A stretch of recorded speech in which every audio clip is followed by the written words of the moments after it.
दोस्तों, मैं हूं आदिल खान आजाद। आज है 30 नवंबर 2024। आप देख रहे हैं आजाद बोल इंडिया पर मिडिल ईस्ट मॉर्निंग न्यूज और ये रही अब तक की हेडलाइंस। सीरिया में भी लेबनान पेजर केस की तरह वॉकी टॉकी में ब्लास्ट की खबर। सीरियन आर्मी को निशाना बनाने का दावा। अलेप्पो शहर में घुसी अपोजिशन फोर्स। सीज फायर के बाद पहली बार सामने आए हिजबुल्लाह चीफ नईम कासिम ने वीडियो में कहा, हम जीते और इजराइल की हुई हार। गजा पर भी की बात। सीज फायर के बावजूद नहीं मान रहा इजराइल। हिजबुल्लाह का मोबाइल रॉकेट लॉन्चर किया तबाह। कहा, खतरे को खत्म करके रहेंगे। सऊदी अरब ने इजराइल पर फिर डाला प्रेशर। कहा, हमसे ताल्लुकात सुधारने से पहले अलग फलस्तीन का करो ऐलान। और नॉर्थ गजा को इजराइल ने लगभग कर दिया अलग। समंदर से लेकर इजरायली बॉर्डर तक हर इमारत को कॉरिडोर के लिए कर दिया जमींदोज। तो ये थी कुछ सुर्खियां। हमेशा की तरह खबरें से आता हूं। सबसे पहले बात उस खबर की जिसके लिए शायद आपके अंदर बेचैनी होगी। क्या हुआ है लेबनान के पेजर अटैक की तरह? क्या सीरिया में भी वॉकी टॉकी ब्लास्ट हो गया? पहली तस्वीर देखिए, ये वॉकी टॉकी है। तो क्रेडल ने इसे शेयर किया है। वॉकी टॉकी सोफे पे या किसी चीज पे रखा हुआ है, पूरी तरीके से फट गया है। पीछे जले के निशान हैं जो गद्दे में या सोफे पर हैं। बताया गया है कि सीरियन आर्मी के पास, बशर अल असद की आर्मी के पास ये वॉकी टॉकीज थे। इनमें ब्लास्ट हुआ है। ये ब्लास्ट कैसे हुआ? उस हमले की तो जिम्मेदारी इजराइल ने ली थी। क्या यहां भी? किसके लिए? आपको पता है? पता नहीं, खैर छोड़िए। तो इनिशियल रिपोर्ट्स हैं, ये कहा गया है एक्सप्लोजन हुए वायरलेस कम्युनिकेशंस में, वायरलेस कम्युनिकेशन डिवाइसेस में, यानी वॉकी टॉकीज में, जो सीरियन अरब आर्मी के पास थी। और ये सब हुए हैं अलेप्पो में। कैसे हो गया है वहां पर? लार्ज नंबर ऑफ कैजुअलिटीज का इन्होंने ये दावा किया है। बताया कि जैसे ही HTS led arm group west Aleppo में आए हैं, इस तरीके के हमले हुए हैं। क्या ये महज संयोग है या प्रयोग है? दिखाया गया एक तरफ वॉकी टॉकी, दूसरी तरफ किसी घायल फौजी की AK-47 पड़ी हुई है और वहां पर वो कुछ धब्बे हैं लहू के, वो ब्लर कर दिए गए हैं। लेकिन उस फौजी को उठाकर ले जाया गया इलाज के लिए। कुछ के बताया गया उंगलियां अंगूठे उड़ गए, बिल्कुल वैसे ही जैसे हिजबुल्लाह के साथ हुआ था। क्या इनके पास भी जो कम्युनिकेशन डिवाइसेस आई थी वो मोसाद के थ्रू होकर आई थी? पता नहीं है। फिलहाल ये बड़ी खबर है। लेकिन एक और बड़ी खबर यह है कि अलेप्पो शहर में सीरिया की अपोजिशन फोर्सेस जो मुखालिफ हैं बशर अल असद की हुकूमत और उनकी आर्मी के, वो फोर्सेस, मुखालिफ वाली अपोजिशन फोर्सेस पहुंच गई हैं अलेप्पो शहर के अंदर। और ये रात वीडियो आया सामने कि वहाँ पर जश्न मनाए जा रहे हैं। शहर के अंदर की तस्वीरें हैं, कार्स आपको दिखाई दे रही हैं, जश्न मनाए जा रहे हैं, शोर आपको सुनाई दे रहा होगा। ये एक तरीके से अपनी जीत के नारे हैं कि उन्होंने लिबरेट करा लिया है इस सिटी के बहुत से पार्ट्स को, अलेप्पो के बहुत से हिस्सों को आज़ाद करवा लिया है असद हुकूमत से, उनकी आर्मी से, ईरानियन से और रशियन फोर्सेस से। असद, ईरान, रूस एक तरफ, सीरियन अपोजिशन फोर्सेस दूसरी तरफ। लेकिन ये अकेले कैसे लड़ेंगे इसे? इनके पीछे तुर्की, अमेरिका और वेस्ट। ये लड़ाई असल में सीरिया के ही लोग आपस में लड़ रहे हैं, लेकिन दो बड़ी ताकतें और उन ताकतों का गुट, उनका ब्लॉक पीछे है। समझ? एक दूसरे को ये लोग आतंकवादी बोल देते हैं। हकीकत में सब पावर के लिए है और ये एक ही मुल्क के लोग हैं। मैंने बहुत सी चीज़ें देखी। मैंने ये भी सुना कि ये जो हैं ISIS के, लेकिन मैंने देखा कि जब ये अपने शहरों को वापस लौटे तो उनके माँ बाप रोते बिलखते थे, वो जुब्बे में, और वो पूरा उनका बंधा हुआ, उसके इनका इस्तकबाल करने के लिए खड़े। तो पता चला ये कहीं बाहर से नहीं आए थे, ये ज्यूज़ नहीं हैं, ये यहीं के रहने वाले अरब मुसलमान हैं। ये अपने घरों से दूर खदेड़ दिए गए थे या भाग गए थे, लेकिन ये हुकूमत के खिलाफ है, ये ईरान के भी खिलाफ है। इन्होंने वीडियो भी जारी किया और कहा कि हम सीरिया और ईरान दोनों पर फतह हासिल करेंगे। बड़ी अजीब सी बात है, ईरान पर फतह हासिल करेंगे, लेकिन ये जज्बा या ये बोलने का दम कोई दे रहा है? उसी ने हथियार दिए। खैर, हिजबुल्लाह के चीफ नईम कासिम का पहला बयान सामने आया है सीज फायर के बाद। जरा क्या कहा है, कुछ पॉइंट समझ लेते हैं। उन्होंने कहा है, शेख नईम कासिम ने, the Israeli war which, Israel ने हिजबुल्लाह के खिलाफ जो जंग छेड़ी वो 64 दिन तक चली, 2 महीना 4 दिन तक। और इसमें उनका जो एम था, मौकिफ था, उन्होंने जो टारगेट सेट किया था आइडिया फॉर इजराइल और बेंजामिन नेतन्याहू ने, वो ये था कि हम हिजबुल्लाह को बर्बाद कर देंगे, तबाह कर देंगे, और जो है एक नया मिडिल ईस्ट में निज़ाम कायम होगा, एक नया मिडिल ईस्ट बनेगा। मिडिल ईस्ट का ऑर्डर ही बदल जाएगा और नक्शा बदल जाएगा, ये कहा गया था बेंजामिन नेतन्याहू की तरफ से। फिर वो कहते हैं कि Israeli occupation army believed it could achieve it's objectives in Lebanon with in days. और इजरायली आर्मी को ये यकीन था कि वो कुछ ही चंद दिनों में अपने ऑब्जेक्टिव्स, अपने टारगेट्स अचीव कर लेंगे, हासिल कर लेंगे, जो उनके इरादे हैं वो उन्हें पूरा कर लेंगे, हमें ख़त्म भी कर देंगे, जीत भी जाएंगे, नया मिडिल ईस्ट बना देंगे। But the resistance stood firm. लेकिन रेजिस्टेंस फोर्स हिजबुल्लाह खड़ा रहा मजबूती से और इजराइल का बहुत भयानक नुकसान किया। नईम कासिम हिजबुल्लाह के चीफ हैं इस वक्त, लेकिन हिजबुल्लाह को खड़ा करने वाले उसके साबिक चीफ जो मारे गए इजरायली हमले में, हसन नसरल्लाह की तस्वीर उनके पीछे लगी हुई थी। खैर, नईम कासिम ने कुछ और कहा है, वो भी पढ़ लीजिए। कुद्स न्यूज़ नेटवर्क ने इसे शेयर किया है। उन्होंने कहा कि great sacrifices were made in the face of unprecedented aggression. इस हमले के खिलाफ, इस जंग के खिलाफ, इस अग्रेशन के खिलाफ हमने बहुत बड़ी कुर्बानियाँ दी हैं। जाहिर सी बात है, हसन नसरल्लाह और उनके बाद सैफुद्दीन, इसमें दो बड़ी कुर्बानियाँ हैं। और वो ये कहते हैं कि हमने इजरायली फ़ौज को, ऑक्यूपेशन को हराया और हमने उन्हें शर्मिंदा किया। हमारा और फ़लस्तीन के लिए कहा, जो फ़लस्तीन के लिए हमारा सपोर्ट था वो रुकेगा नहीं, वो जारी रहेगा। और हमारा सपोर्ट जो है वो सच्चा है, ऐसा नहीं है कि वक्ती है।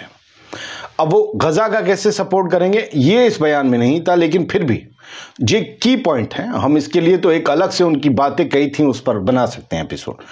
उन्होंने कहा the resistance will be ready to prevent the Israeli occupation from weakening Lebanon. Resistance जो है वो तैयार रहेगा हर वक्त, हिजबुल्लाह हर वक्त तैयार रहेगा इस बात के लिए कि इजरायली ऑक्यूपेशन लेबनान को कमज़ोर ना करे। अगर वो लेबनान को कमज़ोर करने की कोई भी कोशिश चाल चलेगी, ऑक्यूपेशन यानी इजराइल या आईडीएफ, तो हम फिर अपने तरीके से काम करेंगे। हिजबुल्लाह के चीफ ने यह भी कहा, जो टाइम्स ऑफ इजराइल की हेडलाइन है, कि जो लेबनीज आर्मी है उसकी कैपेबिलिटीज़ को बढ़ाने में हमसे जो मदद हो सकेगी वो करेंगे। लेबनान की ऑफिशियल आर्मी को मजबूत करने में हिजबुल्लाह मदद करेगा। और ये भी कहा कि इजराइल के ऊपर हमारी जीत चमत्कारी है, इसे दुनिया देख रही है। और ये 2006 में जो जीत हिजबुल्लाह को इजराइल पे मिली थी उससे भी बड़ी जीत है। सर बढ़ते हैं आगे, हिजबुल्लाह से बाहर आते हैं। लेकिन हाँ देखिए ना, सीज फायर का वायलेशन लगातार जारी है। ये खुद वीडियो आईडीएफ ने जारी किया। एक आपको गाड़ी जाती दिख रही है और फिर उसमें ब्लास्ट हो जाता है। ये क्या है, अब रुकिए, ये है बताया इन्होंने अभी रात, बताया था कल रात 29 नवंबर को 8:37 PM पे, कि ये एक गाड़ी थी जिसमें ये एक मोबाइल रॉकेट लॉन्चर था। मोबाइल मतलब इधर से उधर जा सकने वाला, ट्रक पे था ना, मोबाइल रॉकेट लॉन्चर था हिजबुल्लाह का, जिसे हमने डिटेक्ट किया और हमें लगा ये हमारे लिए ख़तरा है, हमने इसे तबाह कर दिया। और जो भी हमें अपने लिए ख़तरा लगेगा हम उसे आगे भी तबाह करते रहेंगे। आईडीएफ ने एक और 3 फोटो और एक वीडियो जारी किया। ये लेबनान के इलाके, यहाँ पहले वीडियो देख लीजिए, ये कल रात ही जारी किया उन्होंने। और ये दिखाया जा रहा है कि लेबनान में बहुत सी जगहों पर अभी ये लोग अपने लिए देख रहे हैं, सर्च कर रहे हैं कि कहाँ पर कोई ख़तरा तो नहीं है। गांव-गांव जाके तलाशी हो रही है, पेट्रोलिंग हो रही है। और जो है इजरायली सिटीजन्स को बचाने के लिए कहते हैं कि हमसे जो कुछ भी हो सकेगा हमारी 91st डिवीज़न जो है वो कर रही है। फ़िलहाल सदर्न लेबनान में इजराइल की हिफाजत करने के लिए गश्त लगा रहे हैं कि अब वहाँ पर कोई भी अड्डा ना बचे।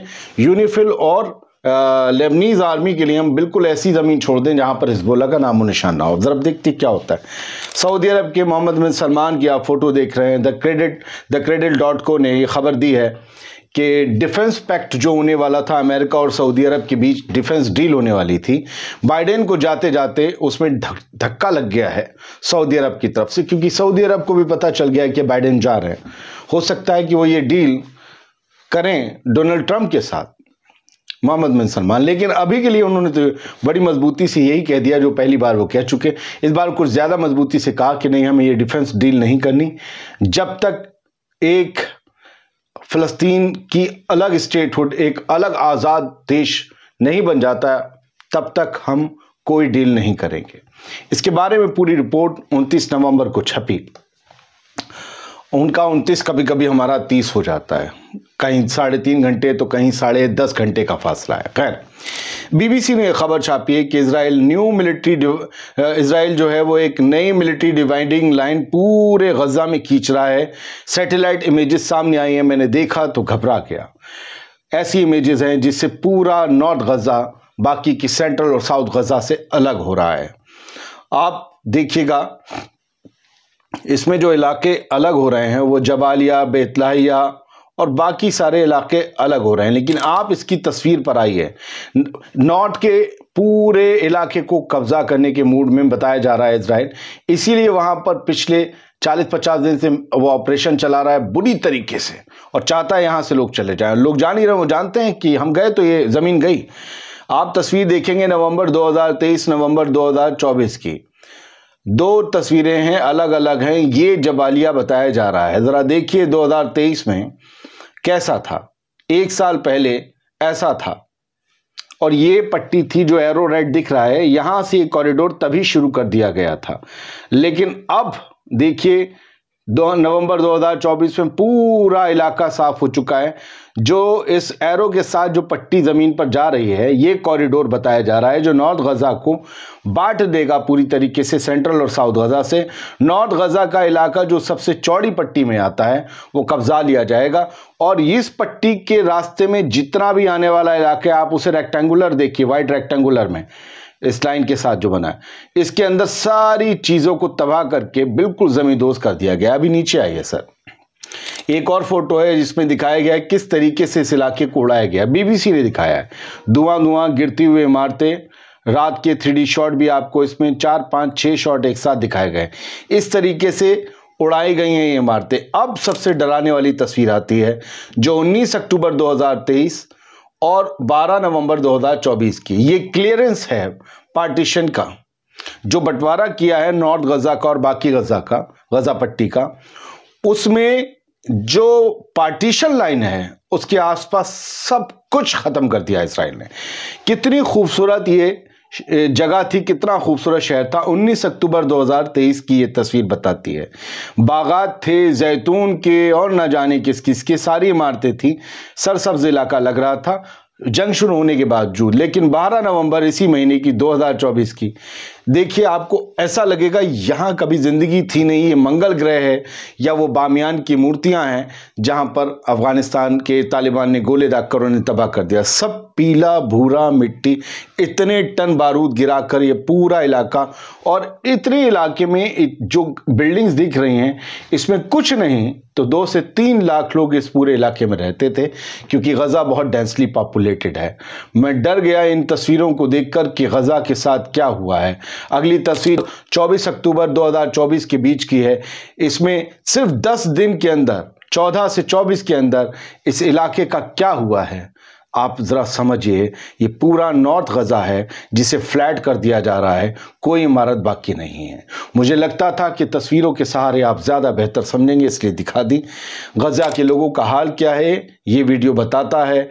आई ऑन पैलेस्टीन ने शेयर किया है, आप देख रहे हैं। भूख के लिए कहीं कोई खाना आया है चैरिटी में, बच्चे हैं, नौजवान हैं, सब इस जेनोसाइड के अंदर लिखता है। जेनोसाइड के दौरान आई ऑन पैलेस्टीन लिखता है ये सब भूख से तड़प रहे लोग, ज़रा सा खाना आ जाए तो दीवाने से हो जाते हैं। डॉक्टर हुसाम अबू सैफा थे, सैफा हैं जो इसमें आपको दिख रहे हैं, वो सीने पे हाथ रखे हुए हैं अपने दोस्त के।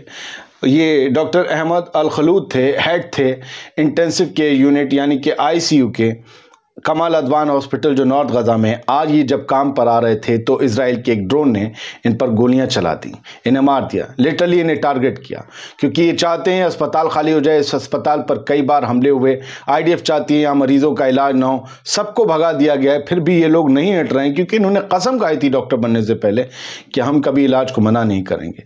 आज उस डॉक्टर को इंटेंसिव केयर यूनिट का जब हेड मार दिया जाएगा, आप समझिए अगर वहाँ कुछ प्रॉब्लम आ गई कौन निपटेगा। ये हालात गजा के हैं। कल मैंने आपको बताया था कि वेस्ट बैंक में गोलियां चली हैं। वो मुझे लगा कि कोई वेस्ट बैंक का नौजवान था जो गुस्से से भरा था, नहीं, वो हमास की विंग का ही लड़ाका था और उसने वो गोलियां चलाई। एरियल सेटलमेंट है, वहाँ पर बस पे गोलियां चलाई थी जिसमें 9 इजरायली ज़ख्मी हुए। ये खबरें ख़त्म हुई। उम्मीद ये करता हूँ मॉर्निंग शो पसंद आया होगा। सलामत रहिए, खुश रहिए। खबरें देखिए, प्रोपेगेंडा नहीं, एजेंडा नहीं। जो आपको पसंद आए वो खबर नहीं है, एजेंडा है, आपकी पसंद के हिसाब से चलाया जाने वाला। खबर वही है जो सच हो, भले आपकी पसंद की हो या ना हो।